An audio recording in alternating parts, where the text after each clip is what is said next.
Hi, நான் தான் தண்ணீர். என்ன புறக்கணிப்பது உங்க உடல பேரழிவை ஏற்படுத்தும். என்ன நடக்கும்னு இப்போ காட்டுறேன்.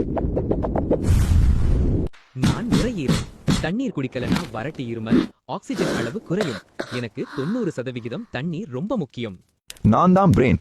தண்ணி இல்லனா CSF திரவம் கம்மியானா தலைவலி, தலைச்சுற்றல், பதற்றம் வரும். எனக்கு 75% தண்ணி வேணும். நான் மூட்டு.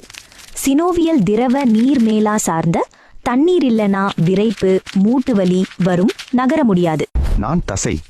தண்ணீர் இல்லைன்னா சோர்வு வரும், தசைப்பிடிப்பு வரும், வலிமை போய்விடும். ஒர்க் அவுட் பண்ணலாம்னா எனர்ஜி இல்ல. 75% தண்ணீர் வேணும். நான் ரத்தம். தண்ணி இல்லைன்னா கெட்டி ஆகிடுவேன். ரத்த அழுத்தம் அதிகரிப்பு, இதய அழுத்தம், உறுப்புகள் பாதிப்பு. 85% நீர் அவசியம். நான் ஸ்கின். தண்ணீர் இல்லனா சருமம் வறண்டுவிடும், சுருக்கம் ஏற்படும், அரிப்பு வரும், சருமத்தின் நெகிழ்ச்சித்தன்மை முழுவதும் போய்விடும். 80% தண்ணீர் அவசியம். ஓகே ஃப்ரெண்ட்ஸ், ஒரு நாளைக்கு 2 to 3 லிட்டர் தண்ணி கண்டிப்பா குடிங்க. எங்களை ஆரோக்கியமா வச்சுக்கோங்க. பாய்.